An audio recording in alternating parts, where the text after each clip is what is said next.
Welcome to DLN Xtend. We choose topics covered by Destination Linux Network that we think need further discussion and extend the conversation here. These shows include Destination Linux, Ask Noah, Linux for Everyone, This Week in Linux, DasGeek, Tux Digital, and Zebedee Boss Gaming.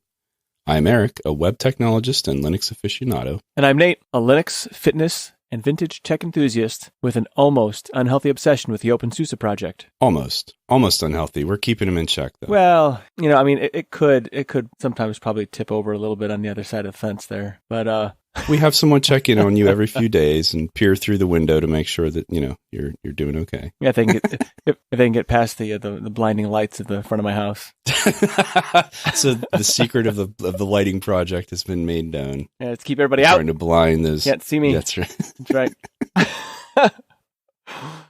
Nate, what have you been up to this week? Well, I've been trying to keep myself. I don't have to try and keep myself busy. I've been trying to flush out all of my incomplete projects that cropped up over 2018 and 19. Yes, I know that far back, actually, really, for sure. So I've been going through my my started projects and posts on my website, and I've been kind of kicking them out. So one is something we talked about several weeks ago, quick tiling with Plasma. Do you remember talking about that? I do, and I know that you were excited to make the video, but it was a little challenging just to position it, get all the stuff together you wanted to, and the curse of trying to put together a curated video, right? Right. And I think it turned out okay. I mean, I think the second comment first comment was by Mitchell, a real nice comment. And the second one was by somebody I don't know being critical of my audio balance. And I listened to it again. I'm like, I don't know what this guy's talking about, but maybe he's right. I should just say, thanks for the feedback, but I just didn't say anything at all. But anyway, so I'm, kind of trying to get myself doing a little more of the video editing, getting more comfortable with that. And so that was one thing I really like, that like quick tiling. I use it all the time now in Plasma. It's really very handy. Like it's super, super handy. It's one of those things that once you get used to using it, that you find indispensable. Yeah, and I had to kind of mold it for my keyboard because my primary keyboard I use doesn't have number pad. Otherwise, it'd been a lot easier with something like that. And the way the keyboard's laid out, it got the page up and page down right above the left and right cursor keys. So between using that, Meta, Shift, Control, and Alt, or combinations thereof, I can shift and move things around wherever I want. This is something that isn't set up out of the box, right? You had to actually, but it's built in. It's just not set up at least the way that you wanted it to work, right? There are no shortcuts enabled out of the box. So you have to create the shortcuts that make sense for you, essentially. And I tried using some of the shortcuts from Regolith, but those didn't work for me with Plasma. This is an unfortunate thing that I find with Plasma sometimes, and I'll extend this to virtual desktops and the fact that they don't have them enabled by default. And, maybe they're just trying to not overwhelm people, but there's a lot of functionality if you go into the keyboards, the shortcuts section of the control panel, and you see all of these functions, and none of them are mapped to any kind of keys. We talked about Farron on the last episode, right, and how he's focused a lot on the look and feel. Mm-hmm. And I wonder if someone else, or him, or someone like him, would focus maybe on the usability side of things and kind of say, what are some of the out-of-the-box experiences we'd want to give people? And ultimately, maybe like how Farron has done with this really nice intro, getting set up, getting started with his distro. Maybe there's something that's sort of along those same lines with, hey, one of the great things about Linux is you can drive a lot of this UI with your keyboard, and here's some ways to get started.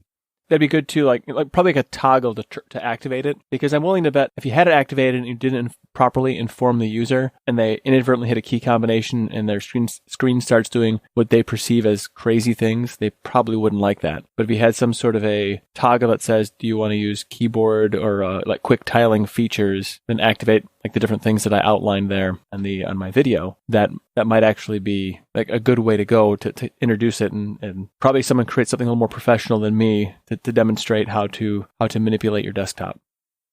I know a lot of those settings are things that you can actually either in config files or from the command line, you can set those up. You can set different parameters and things. I wonder if, I don't know, and maybe you do, but those keyboard shortcuts themselves, if there would be a way to have like a template or something. I know you can save them and export them and import them. So I'm assuming this is the case where, like you're saying, maybe it's the type of thing where it's optional and when you say, yes, I want to try this, that it kind of writes that in place. Right. Kind of seems like there's probably ways to do that.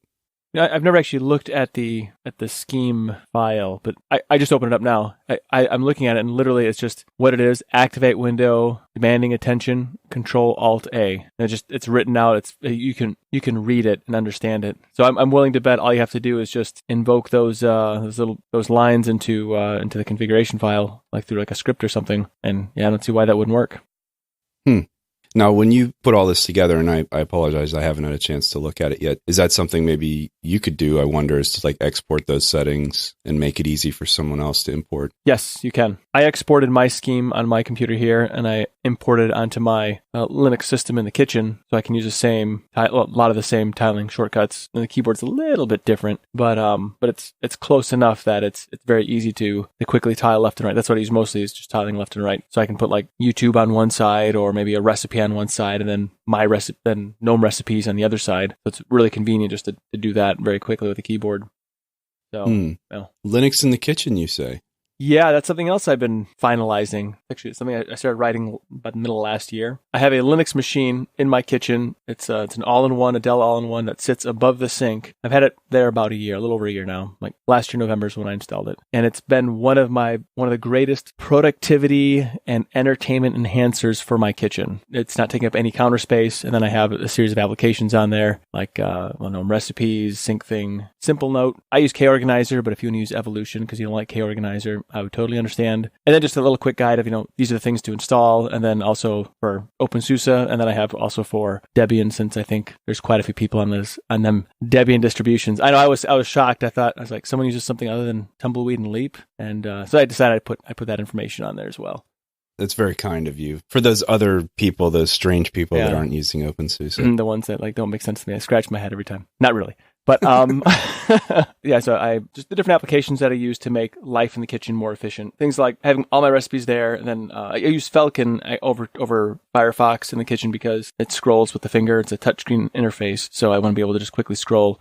Because sometimes I might have messy hands, and rather than grab a mouse and try and manipulate that or use the trackpad that's on the keyboard, I can just take a knuckle to the screen that doesn't have any grease, any banana ooze or something like that, and I can just kind of scroll through the recipe or scroll through whatever I need to scroll through, and makes it a lot easier. So that's why I use Falcon instead of Firefox. Not that I don't have a Firefox on there, because sometimes you got a Netflix. And that's been another thing that I want to kick out there. Hopefully it's helpful to somebody. I'm not sure how many people are crazy enough to hang a Linux machine above their sink, because I could see there's a potential there for some catastrophes. I'm sure. I haven't had any, and although I have had those instances when you're spraying something down, and I did get the computer a little bit wet on the underside, but nah, it didn't. It's fine. It's a Dell. It'll hold up.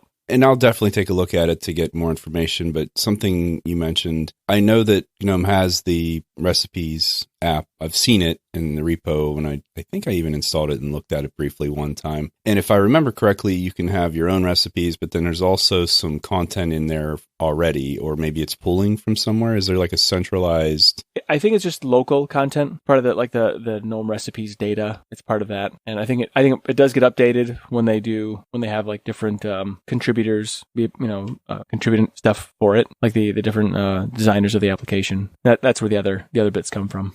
It's an interesting concept because I think that, first of all, it just sounds like a nice purpose-built app, which is a nice thing. And, web browser's fine, but websites are of varying quality, and the UI and the experience is going to differ greatly between different sites. So having a sort of single unified way to do that is interesting. I personally, like I was mentioning to you before we started recording, I have snippets of recipes. I have, websites that I've favorited. I've printed things. I've got, handwritten things, and all of it is just sort of in different places. And so the idea of consolidating that, I don't have hundreds and thousands of recipes. These are the 10 or 15 that I absolutely depend on for that situation where it's like, oh, I have to make something and have no idea what. These are the fallbacks that always, the crowd pleasers and that sort of thing. And so I could see having those in something like this would be fantastic.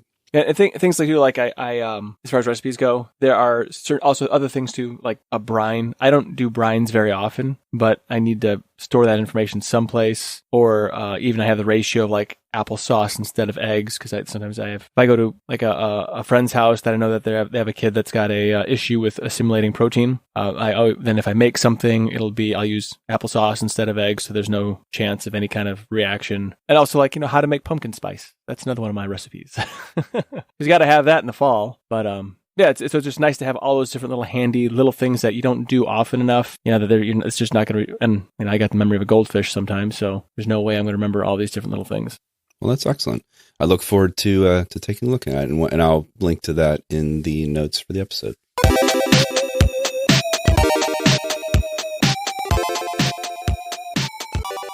So this week on the DLN community feedback, we had a post about giving back to our community.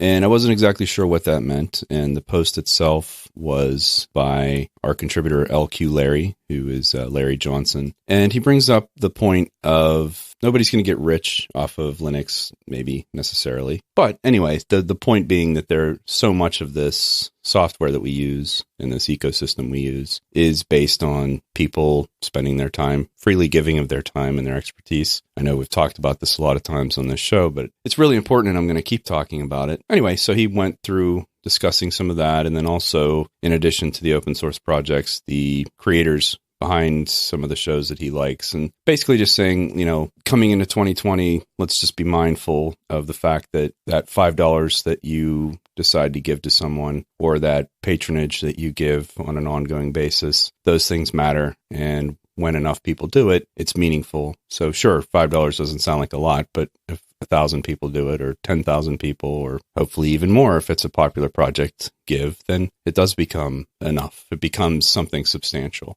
Right. And so I just thought it was a really cool topic. And, I replied. But one of the things I want to also mention is financial contributions are wonderful if you can do it. And I think most people can, because we're not talking about a lot of money. And I understand not everybody has a lot of money. And I'm not saying that you should ever feel bad about not having money to give or anything like that. But if you can, great. If you can't, something we can all do is to just say thank you. And you've heard a lot of people say that. I just wonder how many people actually take the time and think to do that. I certainly try to. I'm not perfect, and there are definitely times where I intend to and forget. But if I can, at the very least, for something that I enjoy and appreciate and see the effort behind, I will at least say thank you for doing this. It's great. I use it. I love it. And if I can contribute financially, great. Then I'll do that as well. I know that you're very pragmatic as well. You don't see a problem with people trying to earn a living. These people are professionals.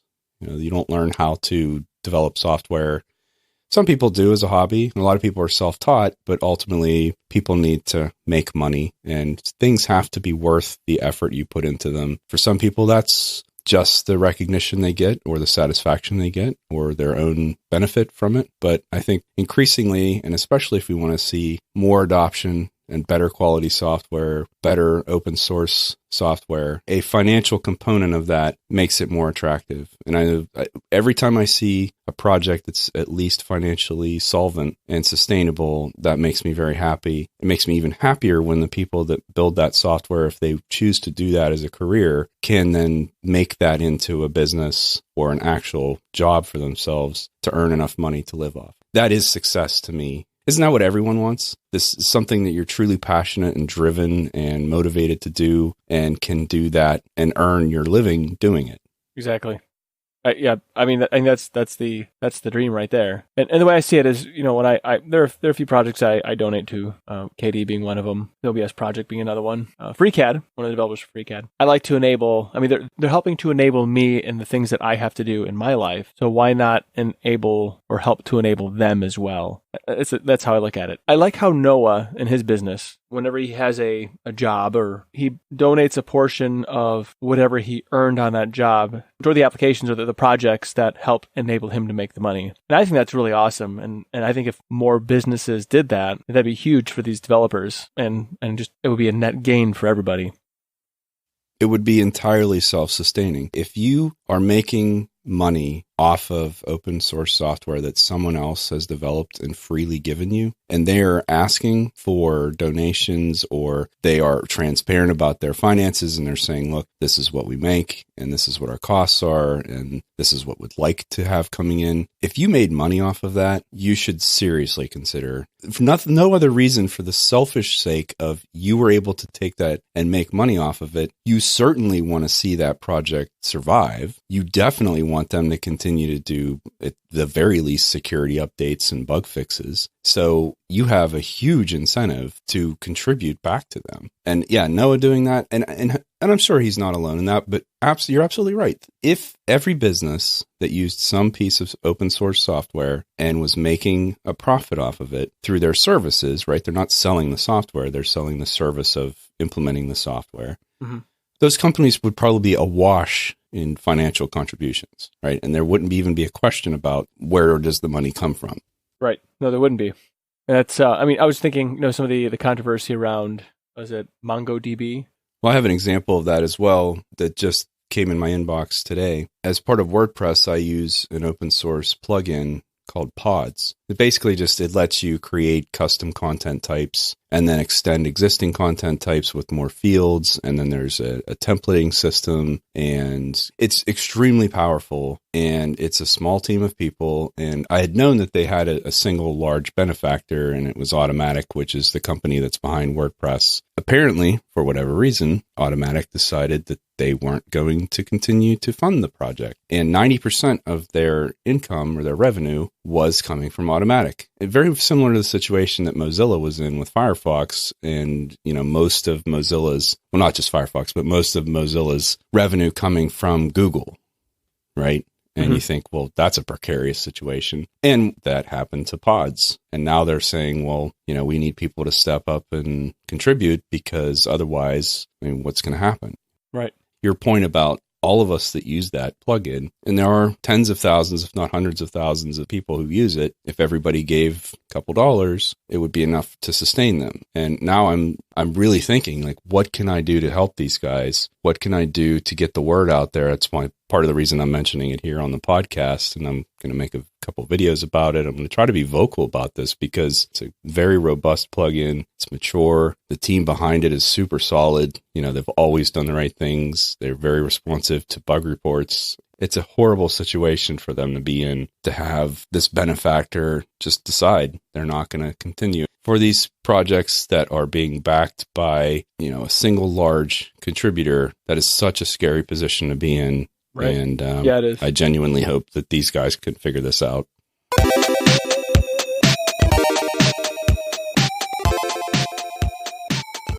So I'm sure you caught on Destination Linux that Ryan's YouTube channel passed 10,000 subscribers.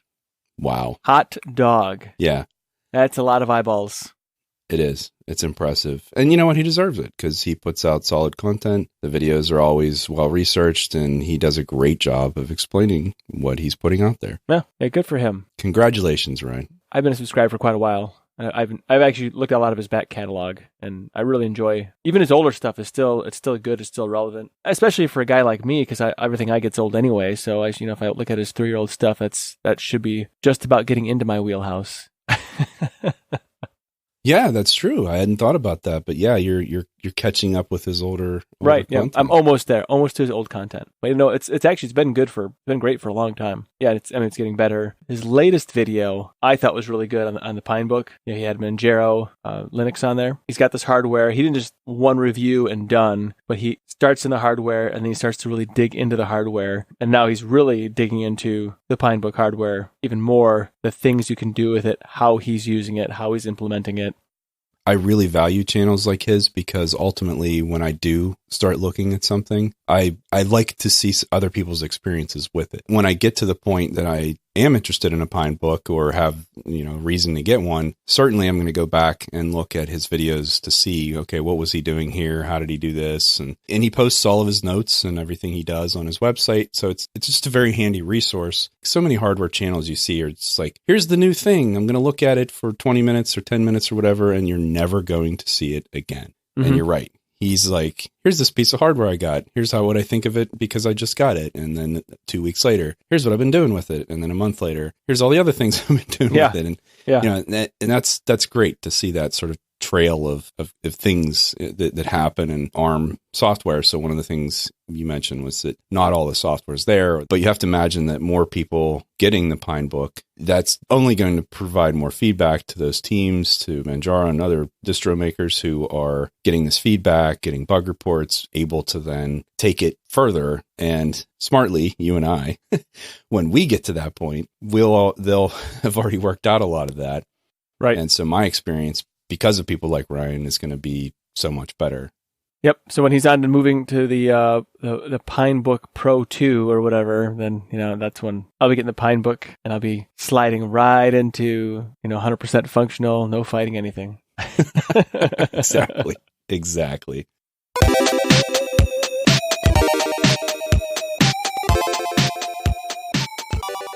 On Destination Linux, they gave an update on their FreeGeek fundraiser. So Zeb raised over $1,500 on his 24-hour stream, his 22 hours of bliss and 2 hours of pain, I guess it was. And so they're over halfway to their $3,000 goal. I guess some people donated like directly to FreeGeek, and there's some harder donations that I don't know how they've not done any evaluation on that or whatnot. So I mean, the way I see it, raising $1,500 is huge. I mean that's a lot of laptops for a lot of people who are on the other side of the digital divide. So that's pretty fantastic. And it is tough to quantify because if people donated directly to FreeGeek or are sending in hardware, I'm not exactly sure how they value all of that. But, Zeb sort of single-handedly said, and this, again, on his own, no one really said, hey, Zeb, we want you to do this. He just kind of thought, well, what can I do? And he came up with the 24-hour stream and let us know that he was going to do it. And we're all like, okay, if you say so, that sounds kind of nuts, but sure, why not? Well, we're going to tell him no? right. No, Zeb, you're not allowed. No, you can't do that, Zeb. Yeah. No, do whatever you want. Yeah. So not only did he do it, but he was extremely successful. And he's already gotten Destination Linux Network well into the goal, or very close to it. Yeah. So not far off. Yeah. I mean, what can you say? I mean, Zeb's a great guy. Anyone who's spent any time either watching him, talking to him, he's just a great guy. And in this, again, he just, he didn't need to do it. We didn't have anything to prove, but right. I'm not so sure about his driving skills, though. I'm a little uncertain about how well. I don't know if I'd want to give him a semi truck to drive. Yeah, I think it'd be like a tugboat. You'd have to strap tires all around it or something. Yeah, he today I watched his stream a little bit today. I don't know if you saw him at all. He had someone, I forget who it was, but did a skin for his truck. Really nice. Like it looks like, it looks really neat. Like how the Zebedee boss on the side of it and Destination Linux on like above the windshield and everything like from the outside. And yeah, if that truck were real, it would have a whole lot of scratches right now. Guardrails, caravans. It'd be some news story. An odd story out of the UK today where a man was arrested for ramming caravans. Yeah, it literally hurts my teeth watching that stream sometimes. Like, ooh, ooh.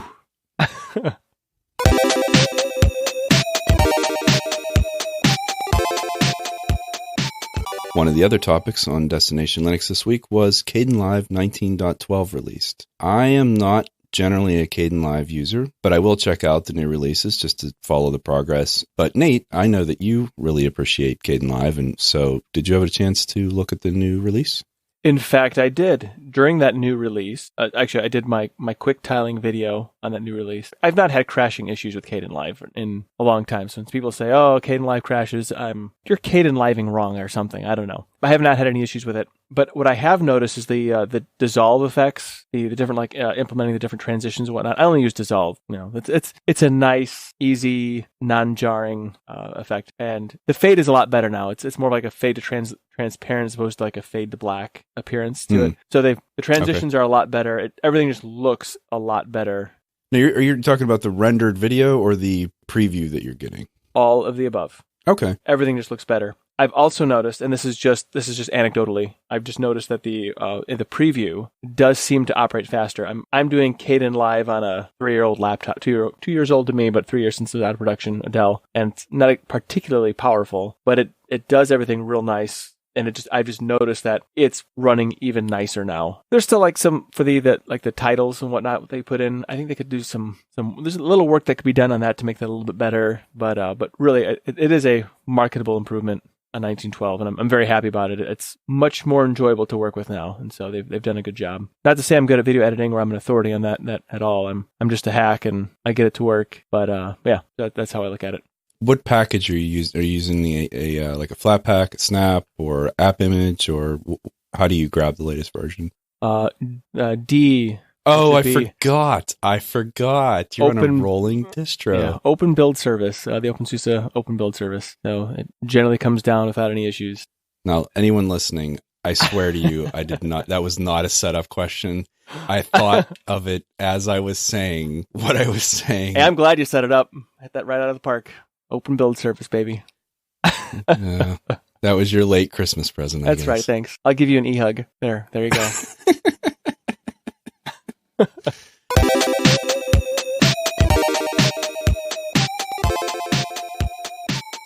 So brought up on Destination Linux, as well as Ask Noah, Darktable 3.0 is released. Now, I'm not a photographer type. I don't have any fancy cameras. I'm thinking of Canon because there's someone in the community that has recommended Canon over any of the others. Well, she's a professional. But Darktable is very interesting. It's a very interesting application in that it takes the raw data from a camera and it interprets that or allows you to manipulate that to be so whites are whatever, however you want to define white. It's a very interesting concept. I haven't even. It's more than just image manipulation. It's photo data manipulation. And well, 3.0 is released. And there's a lot of UI improvements and some updates. Noah was talking quite a bit about it on his show. And the big thing was the new UI. It's more easy to navigate, a lot easier to use. And I can't speak on it to any authority. I've never actually run it. I think I should. And but we do have somebody in the community that is very knowledgeable on it. And so we'd like to get her feedback on the new Darktable 3.0.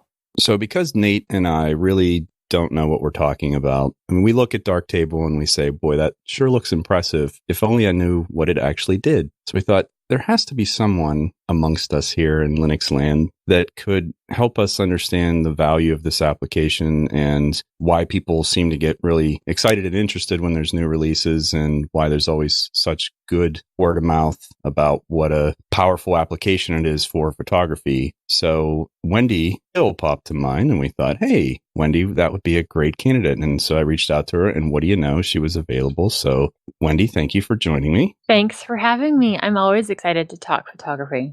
I'm glad to give you the opportunity to come on and talk about this because I'm genuinely interested. Not so much a photographer myself, but when I look at these types of applications, I can see the depth, the robust tool set that's there, and it's beyond me, like I said. So you use Darktable. You've been using Darktable. If you had to explain to someone who didn't understand the purpose of Darktable, what is it and what does it do? I would tell them that Darktable is an extremely powerful photo editor. So when you're taking a picture with your camera, you can usually have it come out in two different formats. You have a JPEG format, which is usually what people are sharing on the internet. And when your camera saves that image, it compresses the information. Then you can also have your camera save it in a RAW format. So it's got all of the data that it captured at that time that you hit that shutter button. And inside a program like Darktable, because you have all of that raw data, you can heavily manipulate that image. So say you took a picture and it was too dark. With something like Darktable, it allows you to really lighten that image. And if you were still with the JPEG part of that, while Darktable could help some, because the information is compressed, it's so much harder for that manipulation to happen. So Darktable is made for those raw image files. So I'm assuming that as a professional photographer, whenever you're taking photos, you're shooting in RAW because you have that control after the fact. Is that correct? 100% of the time, even when I'm just taking pictures of my family or, whatever, I don't take my camera out of RAW because that's what I prefer to now edit in. I like having all of that data and being able to just play with it later. Though when I'm working on job stuff, my goal is really to have the lighting and everything right ahead of time, but it doesn't hurt to have such an amazing back end to clean things up. So you take your pictures, you have your RAW files on the storage, and then do you pull them off? Does Darktable help you pull them off? I know that you actually use a separate program for something like that. I can't remember the name of it. I believe I've heard you mention that it... Yeah, I use Rapid Photo Downloader is what I use to pull the images off. Darktable can do that, and it does a really good job of it. You can set it up so it renames things for you, but I also do video, and because Darktable is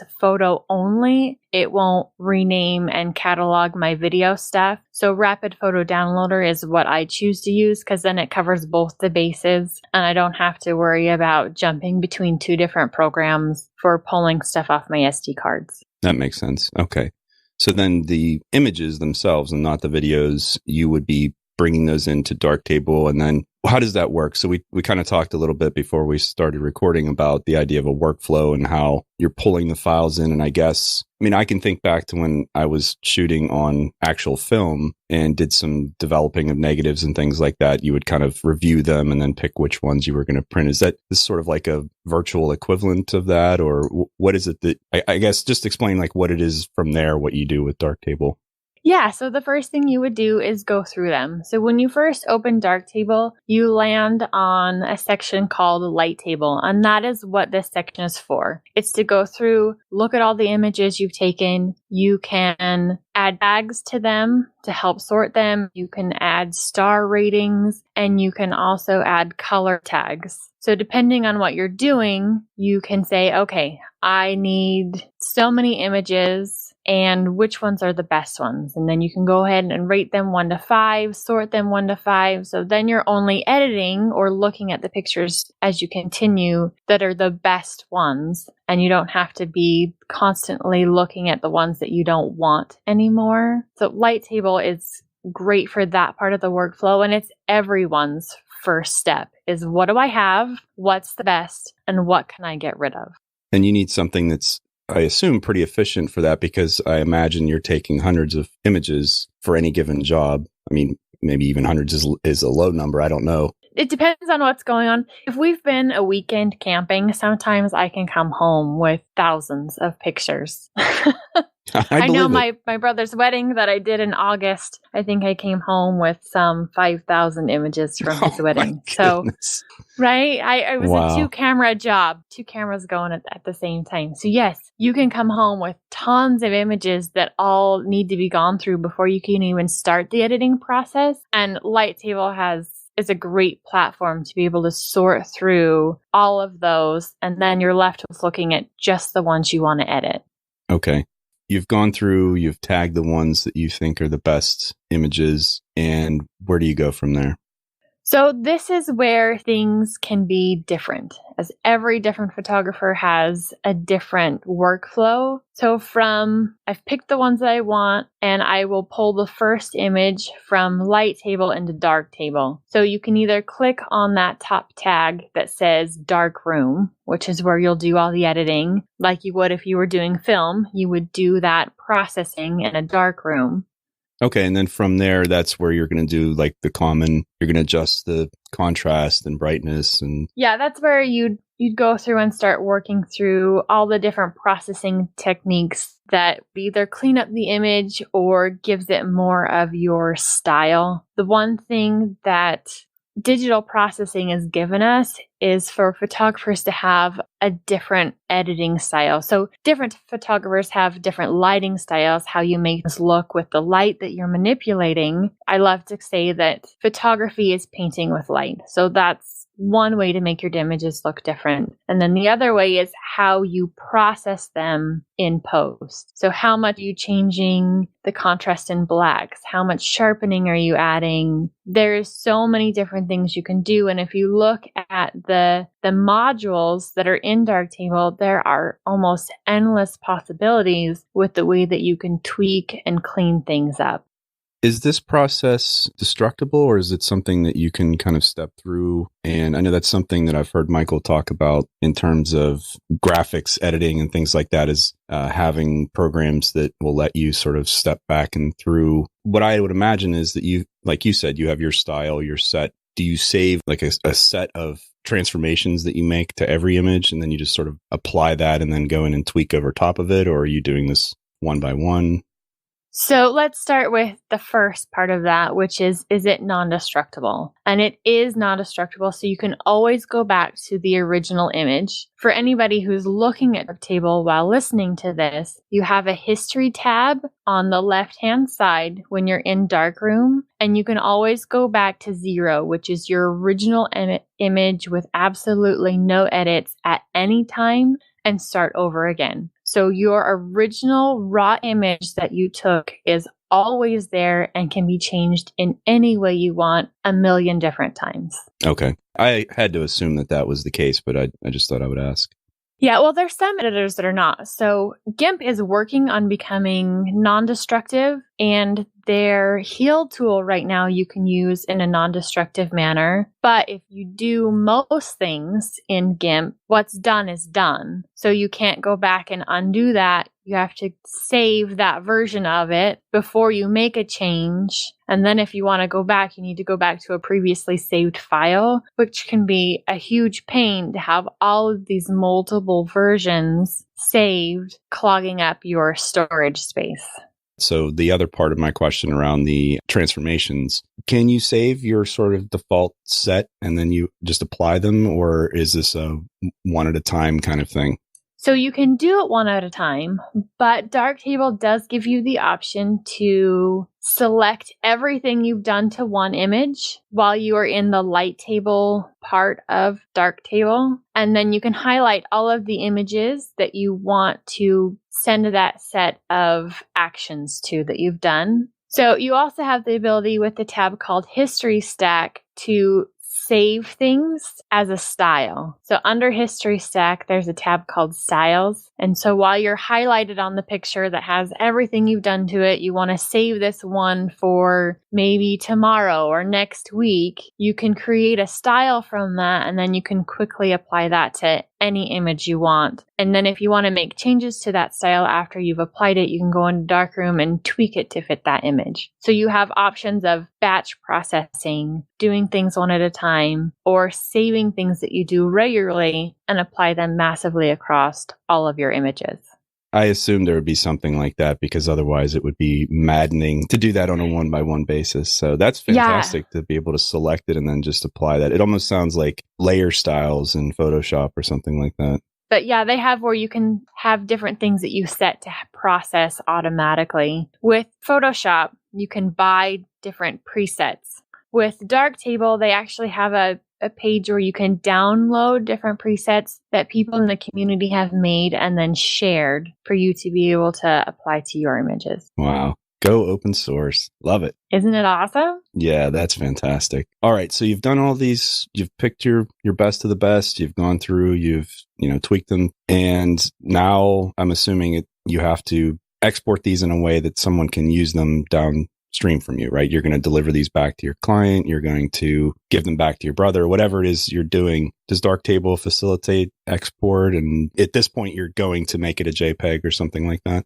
Yeah, and they do facilitate that. You'd be jumping back to the light table part of Darktable, and their export section is awesome. They have so many different ways that you can export it, from a JPEG, PNG, TIFF, And you can choose on some of these, like a TIFF file, is it going to be compressed? What is the bit depth of the image going to come out as? So I can take an image that I have manipulated in Darktable, but I know I need to then pull it into GIMP for layers, and I can save it as an uncompressed TIFF. So that way, as I'm pulling it into my second editor, I still have extremely exceptional data that I can use in that further manipulation of that image. The TIFF files that are uncompressed are quite large. On an average, they're around 200 to 300 megabytes. So I tell clients when they go to download them, because they're looking at them and I can't see a preview of it. And they said, well, that's because it's so large, you're not going to get a preview of it. You're going to have to download it. And let me guess, they're probably on their phone or something. Yeah, exactly. The other thing I wanted to talk about was what was relevant here is that they just released 3.0.0. When I look at the release notes, this looks like it is a very sizable update, and not only an update, but several things look like they've been completely redone. The UI itself, I guess, is completely different, or at least completely redone on GTK 3, and looks like they've added some more tools. Does anything in this stand out to you in particular as being like, wow, I'm so happy to see that? Or I'm still playing with a lot of the new features. The first time I opened it up, I was quite surprised by the new look of Darktable in general. That the edges used to be a lot sharper, and they changed the way it looks when you are in the Darktable mode and messing with different modules. So there's a power on button next to it instead. For anybody who's used it before and hasn't used the new version, it'll take just a minute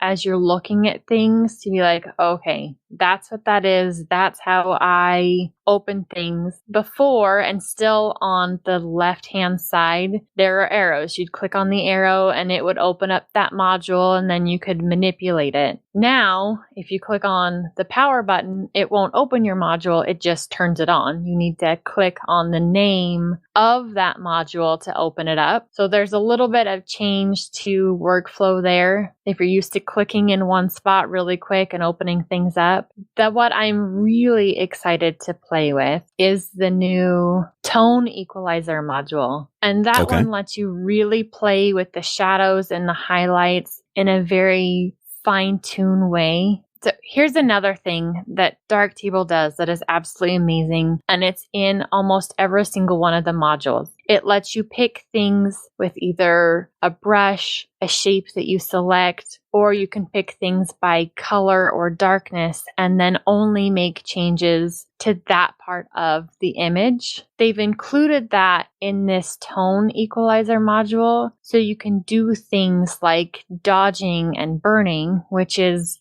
highlighting more or darkening more on your images without having to pull things into something like GIMP, which is where I would traditionally dodge and burn. That's interesting. I wonder if they are looking to include more things to make it a more holistic tool where you maybe don't have to do that secondary editing. Well, and the more you can do in Darktable, the better, because you are working with the original raw file and you have the most information and the best information available for your raw program to manipulate. You've picked out a couple things, and I mean, I'm looking at the scroll bar on the side of the page and I'm less than a quarter of the way down. I mean, it is absolutely amazing how much is in this release.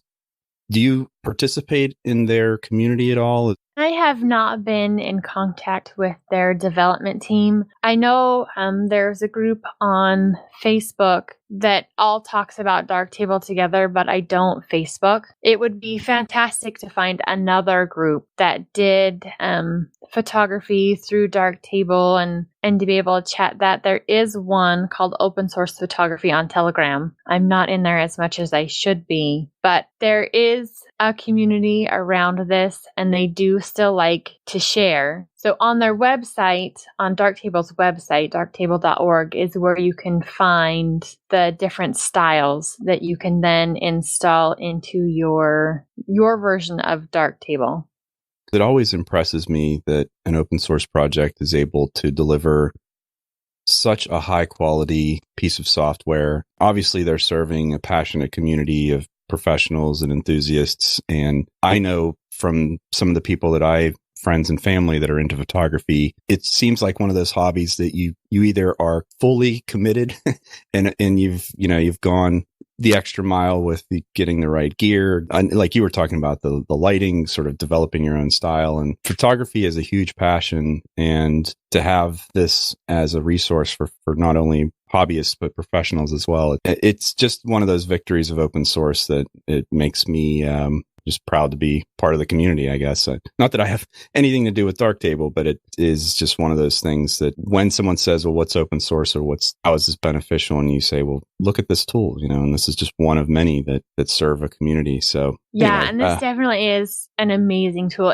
I can't believe every time I go to use it that this is a free program that is put out, because to get this much manipulation from another program, say Adobe, you're paying money every month to use that. And it's incredible that you can have such a powerful tool at your fingertips that is being worked on by people who not only care about photography, but they care about the fact that you have access to tools to make your images the best that they can be.